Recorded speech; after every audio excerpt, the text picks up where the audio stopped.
The real problem in America is that the media covered up for President Obama in 2008, because without that, President Obama is not president. The real problem in America is that the media will cover up for anyone. Hillary Clinton, how could Hillary Clinton possibly be running for president in 2016? How is that even a possibility? She is the only first lady in American history to be fingerprinted by the FBI. She's the only she's the only first lady in history to be interviewed by the FBI.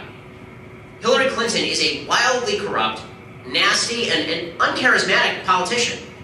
And yet she's been made out to be the greatest politician since JFK, who also was media created, because JFK was the greatest politician since Lincoln. The attempt to target folks in politics is a mistake. We need to be tearing down the entire media infrastructure one brick at a time. It's what we've been focusing on at Truth Revolt, by going after members of the media, by making their lives a living hell. That's the goal. They should be miserable. They're miserable humans. And we have no problem saying that and going after them. So picking the targets is very important. And how we go after targets, how we go after people is also very important. And there's two important points to be made about that when we go after people. The first is, we need to stop thinking as conservatives that there is some independent voter out there that we need to swing to our side. And that if we just moderate our language and moderate our policies, that we'll win that independent voter. Mitt Romney won independents 54-37, and he lost the election in a walk. That's because the base is what wins elections. I know this is counter to everything that you'll hear from Frank Luntz and everything that you'll hear from Kat Cadell and the rest of that crowd. They're wrong. They're just wrong. We are now in a country where there are 5 independents left. Only 3 of them vote. And the base turnout is what matters. Barack Obama won Ohio simply because the black population in Ohio, which voted virtually 100% for Barack Obama, they represent 12% of the population of Ohio. They were 15% of the electorate. Barack Obama won within that 3% differential. He won Ohio specifically based on voter turnout of his base, because he had a list and he worked it. That's the other thing we're trying to do at Truth Revolt, is create a list of conservatives, allies. That's why when we ask people to sign up on our website, it's not merely because we want to fundraise from them, although of course we do, but because we actually want to activate them and use them to go after folks who need to be gone after. That's why we have a special ops group that's 1,000 people long that spend 5 minutes a day just harassing people in the media and bothering them until they apologize for things. Because we need to get them to back down and make them think twice before doing nasty things and lying about the state of the world. We also need to reach out to audiences, not independents, but audiences that have not been engaged at all. You know, the independents are the people who are too wishy-washy to make up their mind. There's a whole group of people who just don't even think about politics at all. Those people we can reach out to, and there we need to do something different. And that is, whether you're Heritage Foundation or whether you're us, or whether you're any of the other various 501c3 groups that are doing this, we have a generalized problem in that we are disconnected from the group of people. Because we're so connected to politics and we care so much about it, we don't understand the group of people who are not. And those people do show up every 4 years to vote. And so what we're constantly trying to do, and the first question that I usually get asked is, how do we engage young people? Right? Because I'm 30, that means I'm young, at least in conservative crowds, even though I'm now a member of the older generation in young crowds. I mean, I have a child, so that means I'm a member of the older generation. The question of how to engage young people, which you get so often in conservative crowds, is because the truth is that conservatives despise young people. They think that they're ignorant, they think that they're stupid, and they think that they listen to Top 40 all day, and they smoke pot in their parents' basement, and play video games, and don't pay attention to their schoolwork, and watch bad TV shows that we don't understand, and listen to Katy Perry. And they're right. This is all stuff that young people do. The difference between the right and the left on this is that the right then says, how do we get those people? How do we get those people to read Edmund Burke? And the left says, hey, wait a second, those people listen to Katy Perry, right? Why don't you just go hire Katy Perry to do a concert, and then have Barack Obama get on stage for 30 seconds and talk about socialism, and then walk off, and then we'll do 3 more songs, we'll finish the set, and then they can all go home. Which do you think is more effective in gaining young people? Trying to convince young people to read an author who died 175 years ago? Or maybe it's slightly more effective to actually go where the young people are. And you see this in the way that conservatives fund projects. You know, one of the projects that we've been doing over at Truth Revolt is, and it's probably our most successful project, is our video project. These are all 3 to 5 minute YouTube videos. Each one of them is getting over 100,000 hits right now. They're informational videos. And one of the people who we have doing these videos is Andrew Clavin. I don't know how many of you have seen Andrew's videos. Drew's terrific. And Drew's videos are all humor-based. Drew is, and we want to make him into, the Stephen Colbert of the right. Right? Because that's what we need. Young people actually watch Colbert. Young people actually watch Stewart. Young people have never seen Megyn Kelly. The average age of a Fox News viewer is in their 50s. White male 50s. That is the average age of a Fox News viewer. The average age of the Jon Stewart viewer is 30s. And it's pretty evenly split male and female. It's very heavily skewed liberal, but it's pretty evenly split. We need to be appealing to that group through things that they actually like. It turns out that instead of forcing people to eat their vegetables, what we really should do is we should feed them a lot of chocolate and just mix in. It's like a naked juice. So you mix in the spinach below the taste of the fruit. Right? The whole idea here is to disguise the healthy content as unhealthy content, and the left does this so beautifully. I'm sure if you have kids and grandkids, I'm sure they all visit the website BuzzFeed. How many of you have ever seen BuzzFeed? I'm sure all of them visit the website BuzzFeed. All of my sisters who are conservative, one in particular who's 21 and conservative, she visits BuzzFeed all the time. And the political content on BuzzFeed is wildly left. But that's because they're very smart. What they do is they'll do something like, this is just an example, they'll have an article that says 10 sexiest bisexuals in Hollywood, and shows a bunch of beautiful women, right? And then right next to it, it'll say, the Pope comes out against gay marriage. Right, now this is very clever. First of all, the Pope coming out against gay marriage should not be a headline.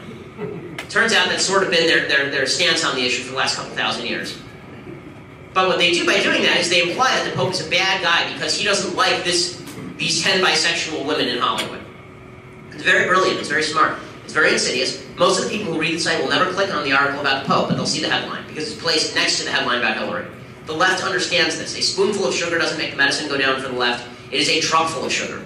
And yet, here we are, standing here with our Robitussin saying, why won't you drink this? Just swig it. It'll be good for you. And so we print pamphlets, and so we distribute on our own Facebook pages speeches by Marco Rubio about his father's upbringing in Cuba, and we say, oh, nobody's watching this. You think? Of course nobody's watching this. Of course nobody's watching this. And so it's extremely important that we start to realize where our audience is. In every other area of American life, conservatives actually understand marketing. When it comes to politics, we decide that we don't want to market, we want to preach. And there's a difference between preaching and marketing. So if we want to actually win, then we need to do the following things. We need to build a list, a working, viable list, as long as humanly possible, of allies that we can activate on a moment's notice. This is what Media Matters has done. This is what the Obama campaign did. That's number one. And that you do by producing content and spending money on marketing and going out and buying lists and drilling into those lists. We have to create new types of content that appeal to different types of folks. Heritage white papers are not going to be read by anybody. And you'll pay $50,000 for a Heritage white paper. Heritage does great work, by the way, but Heritage, you pay $50,000 for a white paper that will be read by 5 legislators. And the reality is that aside from those 5 legislators, it won't make a damn bit of difference. Those $50,000 would be much better spent on something that sounds a lot more frivolous. Make 3 videos, spend $25,000 marketing them, and they will each have over 1 million hits. And that's a lot more people than 5. And finally, we need to speak in moral terms throughout all of this. No more talk about efficiency. No more talk about why their policies fail. You know, my friend Jeremy Boring, who's my managing editor over at Truth Revolt, he's also the executive director of Friends of Abe, which is the underground Hollywood conservative organization outed by the New York Times. Jeremy, who's a spectacular guy, he heard, when he first heard Mitt Romney speak, he called me. I said, what do you think? He said, we are going to get walloped. And I said, why is that? And he said, well, Romney was talking, and what Romney said, this was the main point of his speech, he said, no society in history, no civilization in history has ever had a growing economy with a marginal tax rate, a top marginal tax rate above 35%. If we can just lower that top marginal tax rate down to 34.23%, then we'll have a growing economy again. And this was the part of the speech Romney was most fascinated with and enthusiastic about. I said, we are so screwed. And of course we were. Because it turns out that while Mitt Romney was talking about top marginal tax rates, Barack Obama and Joe Biden were talking about how Mitt Romney wanted to put y'all back in chains, wanted to put dogs on the top of his cars, wanted to forcibly cut the hair of gay kids back in the 1950s, and wanted to harm as many people as humanly possible, including a former employee who he fired specifically so that later his wife would die of cancer. Right? That was specifically the idea. So who do you think is going to win that battle? So we need to get back to the baseline morality. We are right, and we're not just right because what we do works. We are right because what we do is fundamentally moral, and what the other side is doing is fundamentally immoral. And as long as we speak in those terms that nobody's heard us talk about, by the way. Nobody talks like this. Which is why it's unique, and this is something that David is unique with. You know, if people hear us talk this way, we can actually win. Because the truth is, we win about half of the election in this country doing everything wrong. If we started doing things right, can you imagine the impact that we would actually have? They own 99% of the media. What if they own 95% of the media? It would radically shift the entire nature of politics in the country. They spend all their time talking about morality. We spend none of our time talking about morality. What if we did 10% of the time? Then we might actually have a fighting chance. Thanks so much. I appreciate it.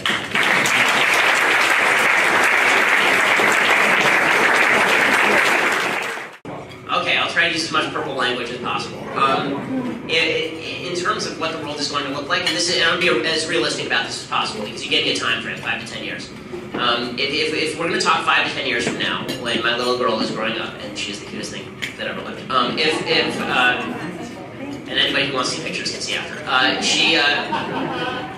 The world. There are a couple things that really frighten me right now. One is that she's going to be living in a world where, and we already do live in a world where political correctness is not only the order of the day but mandatory. Free speech is going to be severely curtailed. We're going to be in a world where to be an openly religious person, and we're religious Jews, so that means that she's going to be a religious Jew with help of God. You know, that she's going to be living in a world where she is looked at as immoral by her friends and colleagues outside the Jewish community for believing the things that she believes.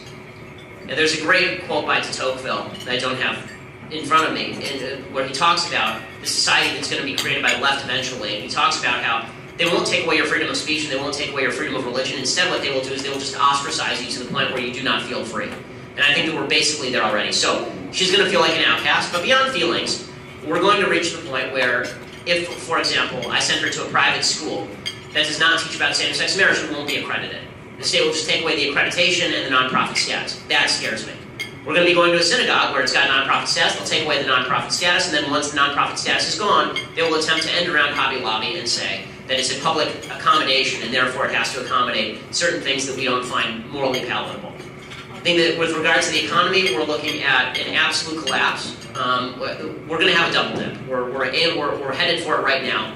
As soon as Obama raises the interest rates, we're in serious trouble. Everybody's wondering, if the economy is so thriving, why hasn't the president raised the interest rates? The reason the president has not raised the interest rates is because the reason that the moment that he raises our interest rates, our bonds become worthless. They all get called in, and we have a serious inflation problem on our hands. The inflation actually hits home.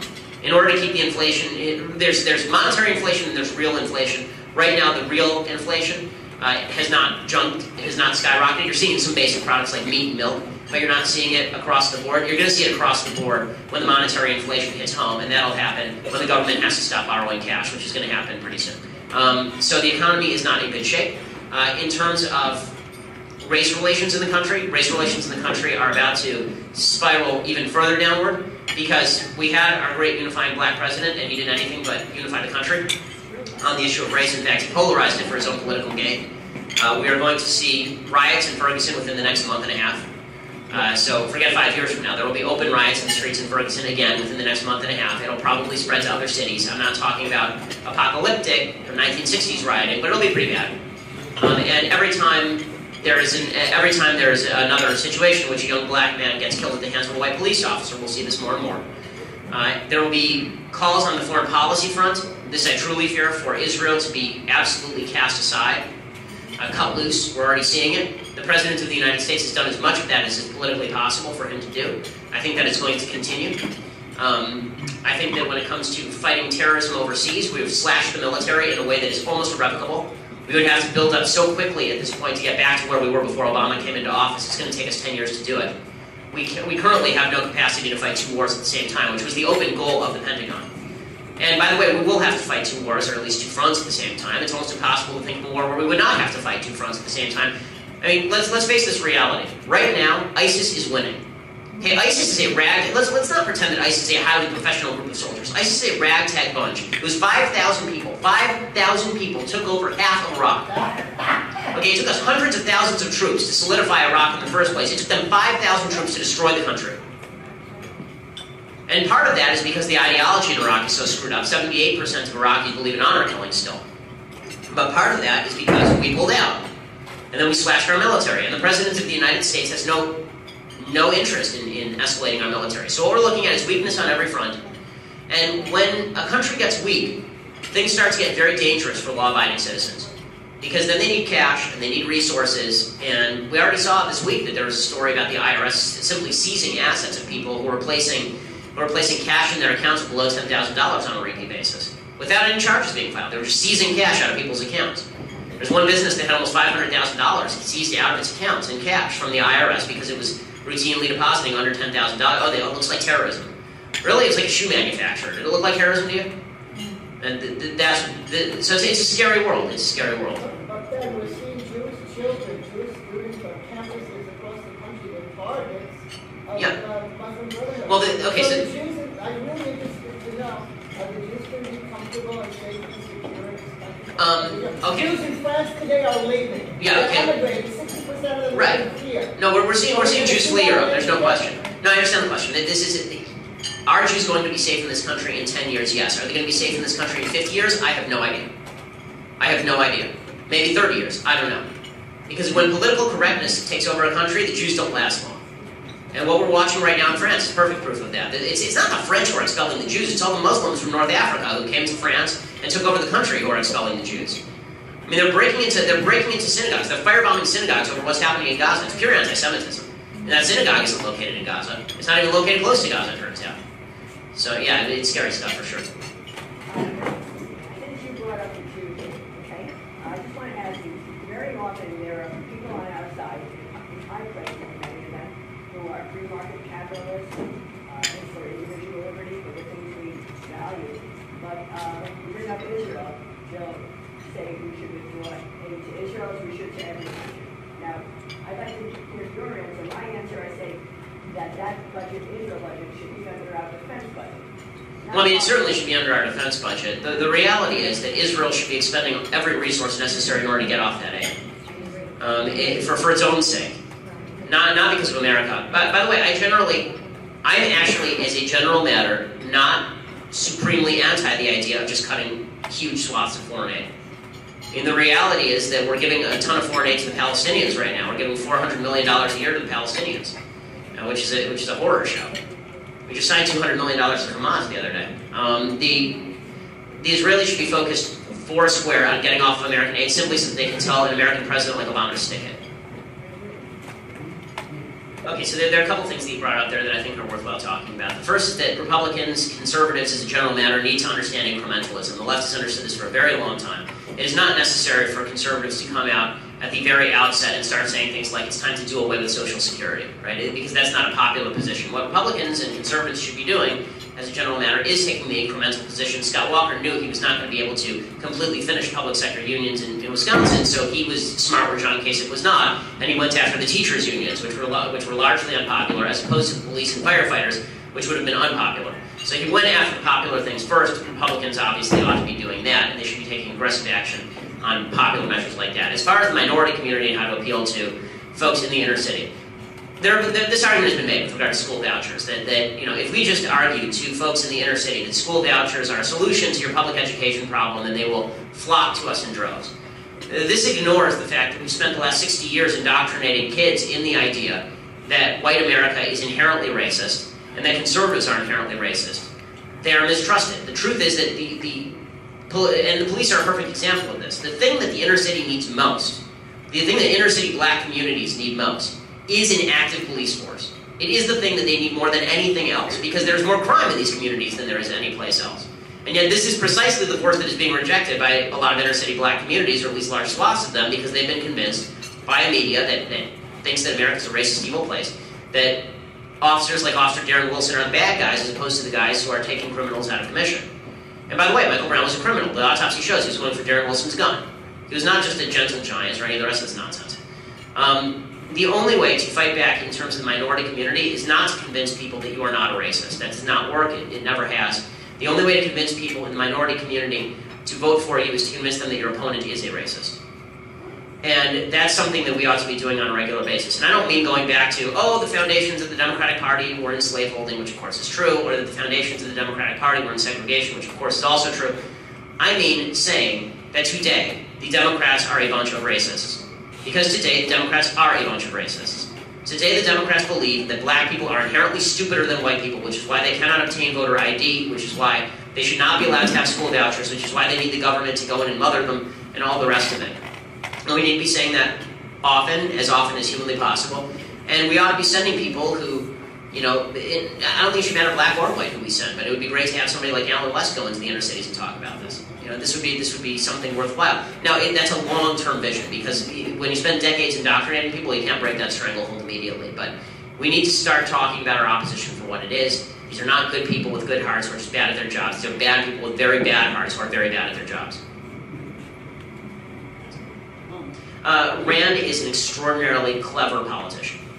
I mean, I know Rand, and Rand is a very, very smart guy. He is not his dad in a couple of different ways. Do I trust him on foreign policy? No. Do I trust him on Israel? Absolutely not. Do I think that he has a draw with a unique crowd? Absolutely. Because he's talking legalization of pot. He's going to young audiences, and he's talking legalization of marijuana, and he's feeding into their notions of victimhood. So he actually is doing this, and this I object to very strongly. The legalization of pot I actually don't care about. I think that that's a stupid issue. Because the government sucks at everything. So they've sucked at marijuana enforcement my entire life. It was easier to get pot on a playground than it was to get a can of beer. I never did it, and I was never interested in it, but there was a pot corner at my Orthodox Jewish day school. People were selling pot. It was not, it's not hard to obtain pot. So put that issue aside. What he is doing, and he's going out there and he's doing mea culpas for conservatism. He's now saying, yeah, conservatism does have a history of being racist. Yeah, conservatism does have, but I'm different. And this I object to in a very strong way. As far as his appeal to the base, his appeal to the base is a slightly... On domestic issues, I agree with Rand Paul about 95% of the time. I think that Rand Paul is a consistent libertarian, virtually always. And so that drives people. And by the way, he's not the only one popular with the base. Ted Cruz is very popular with the base. If you look at him in Iowa right now, Cruz is leading Paul. So there are a couple of candidates who are very popular with the base. I definitely understand Rand's appeal. I think he's brilliant. I think he's very smart. I think that what he's doing right now, Rand understands the cardinal rule of politics. And if you take nothing else away from this is the one rule of politics that you need to know. Okay, the one rule of politics is, as Sam Adams put it, take your opponent, put them in the wrong, and keep them there. Right? The idea is that you need to find an issue on which 100% of people agree with you except your opponent. So that's what Rand does so well. It's why his drone filibuster was smarter than Ted's Obamacare filibuster. Because the drone filibuster, it turns out 100% of Americans don't want to get droned in their backyard. 100%. Except for Obama, who refused to say he wouldn't drone you in his backyard. Right? But Ted, Obamacare, unpopular, yes, but not wildly so. That's about a 55-45, 60-40 split. So Rand is smarter. This is what Obama gets. In 2008, he ran on the slogan Hope and Change. 100% of people like Hope and Change, except for John McCain, who's Bush's third term and an old fuddy-duddy. In 2012, he couldn't campaign on his record, so he campaigned on Forward. Everybody likes Forward, except for Mitt Romney, who wants to take you in reverse back to the 1950s, where he can cut gay kids' hair, apparently. So we need to find candidates who are smart like Rand, but with slightly different principles, particularly on foreign policy. Extreme Islamism is not an existential threat to the United States, and let me explain what I mean by that. Extreme Islamism is a threat to the lives of people in the United States. The American people are an existential threat to the United States. Okay, we are wild. If we wanted to, we could flatten these folks.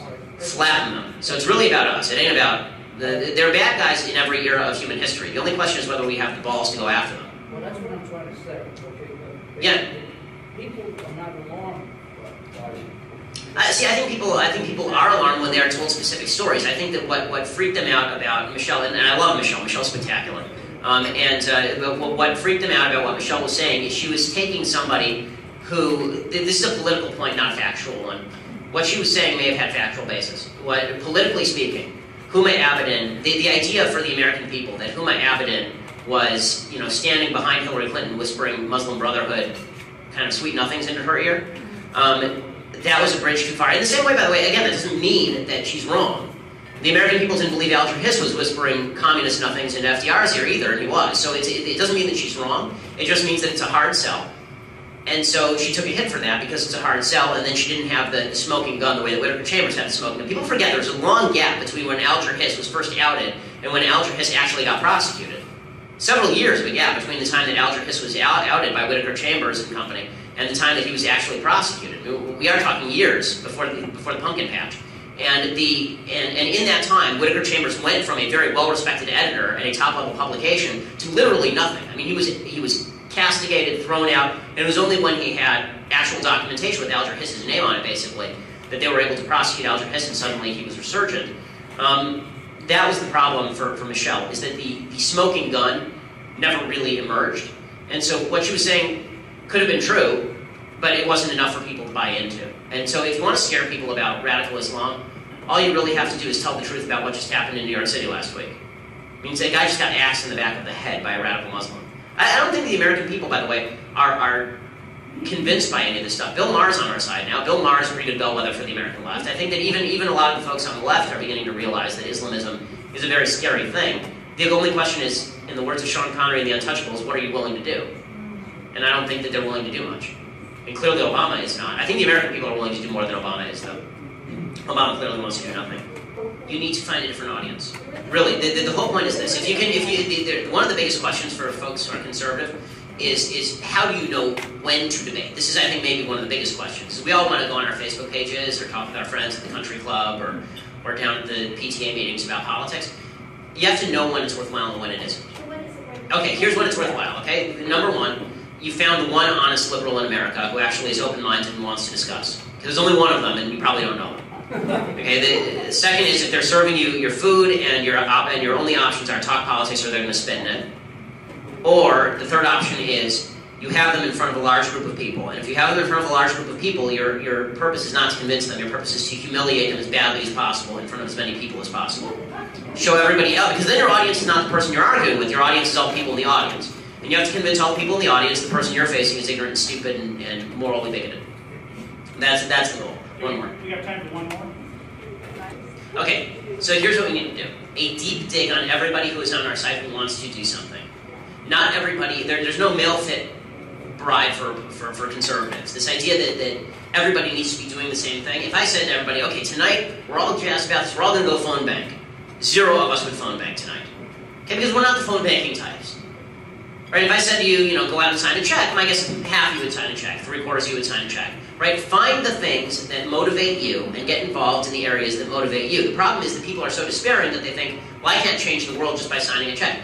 You're right, we can't change the world massively by signing a check, but if huge numbers of us sign checks to the right people, then yeah, we can actually change things. Just don't sign them to Karl Rove, for the love of God. Right? I mean, this is so in other words, find what it is that motivates you. Find what it is that you are good at doing. If you are somebody who wants to knock on doors, find a way to knock on doors. If you're somebody who wants to, and this is one of the things that we've tried to do at Truth Revolt, is we've tried to make it as not burdensome as possible.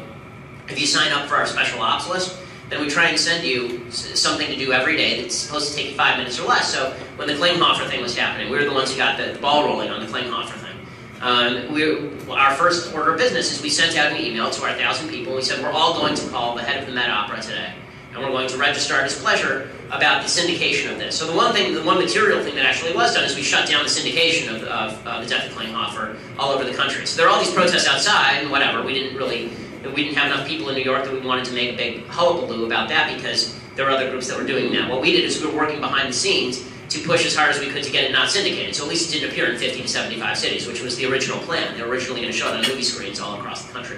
So if you want to join the list, join the list. If you don't want to join our list, join another list. If you're not going to give to us, give to somebody else. But find the people you think are doing the best possible work and find the way that you can back them and back them. I think one of the biggest mistakes we make as a movement is telling people to do things that they don't actually want to do. And then they don't do them. Then we're surprised when they don't do them. Turns out it's easier to get a bunch of Katy Perry fans to go knock on doors in groups than it is to get a bunch of people who actually have jobs and families and lives. And then by and large, the biggest obstacle to conservative success is that we actually do